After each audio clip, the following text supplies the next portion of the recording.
What's up, everybody? Back with another video. Today I want to talk about the interesting story that came out recently about who the Undertaker's opponent at WrestleMania is going to be. Now, an interesting story came out the other day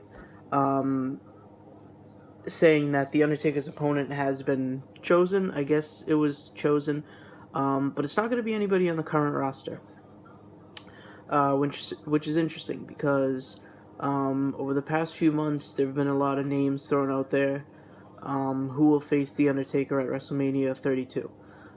We've had Kevin Owens, John Cena, Brock Lesnar, and the list goes on. But this story pretty much states that it's not going to be anybody on the current roster, and it's pretty much going to be the main selling point for WrestleMania. It's going to be a big deal, pretty much. So when I read that, I initially thought Batista. I thought they'd do Batista versus Undertaker 2, mainly because Batista see, when they say not on the current roster, is it not on the main roster or not in, like, WWE at all? Like, on NXT, on the main roster, like, it could, for me, it could go either way. So when I saw this, I initially thought Batista right off the bat. Like, once I read that story, once I read not on the current roster, I said Batista, Undertaker 2. They're gonna do it. And as I've been thinking, I think there is at least 4 guys that this mystery opponent could be. 1, it could be Batista. 2, Kurt Angle. His contract is coming up soon with TNA, if it's not up already. So that might free him up to do a match at Mania. Finn Balor, which has been speculated by a lot of people that it could be him, and it will be him. And Goldberg. Initially I thought Batista because Batista is a well-known name in the WWE. He's well known just in the mainstream media currently because of Guardians of the Galaxy and 007. So that could be a big selling point for Mania. Do you want to take a Batista 2?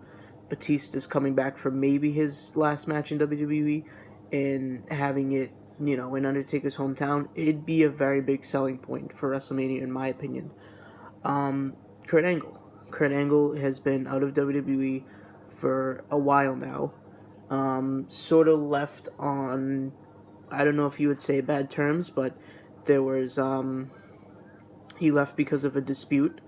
I believe it was contractual. I believe that's why he left. But that would be a huge selling point too. Kurt Angle's return to the WWE after so many years. I think almost 10 he's been in TNA now. So almost a decade he's been away from the company. We've never had Angle vs. Undertaker at WrestleMania, so that could be a huge selling point first time in forever that it'll be Taker versus Angle. So just the fact that Kurt Angle is returning could be a huge selling point for WrestleMania.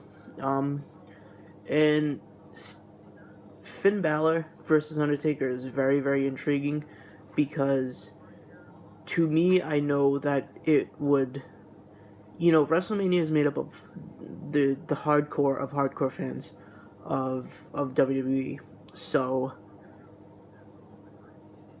if you put Finn Balor versus The Undertaker, there are people that will buy tickets and will go to WrestleMania just to see that match.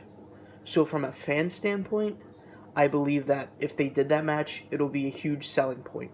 But in thinking in terms of WWE and what they're thinking, I don't know if they put all their trust in Finn Balor to sell this match.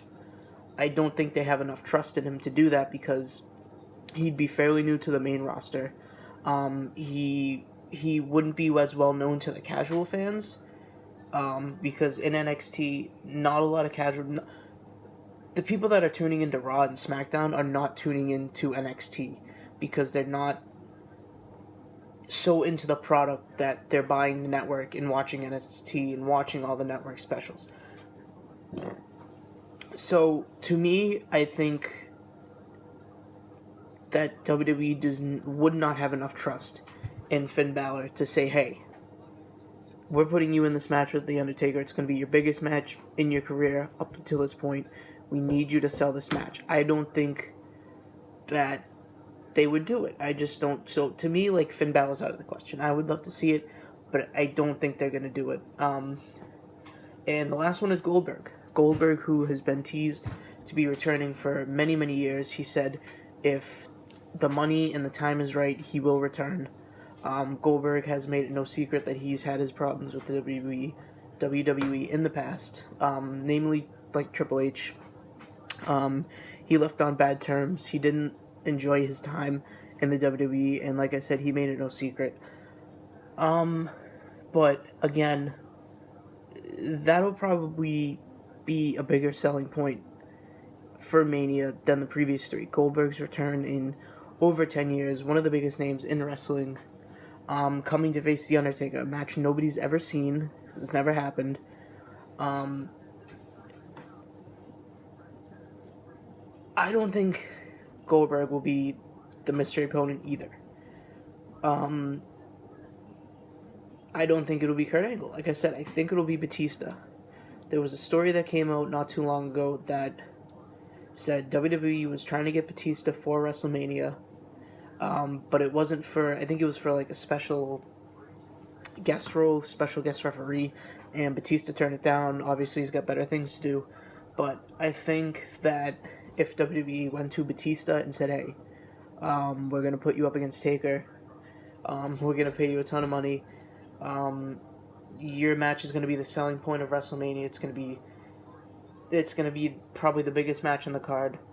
Do you want it? And I think if WWE offered Batista that, I think he took it. So I do think that it'll be Batista. I know a lot of people want to see Finn Balor versus Undertaker, but I don't think it's going to happen. So Batista Undertaker 2, I think that's going to be the match that is going to happen. And honestly, I'm okay with it. I like Batista, I like The Undertaker. The match that they had at WrestleMania, I believe it was 23, was a good match. And I think they could tear the house down again. So that's pretty much all I got for this. Just wanted to give my thoughts on that.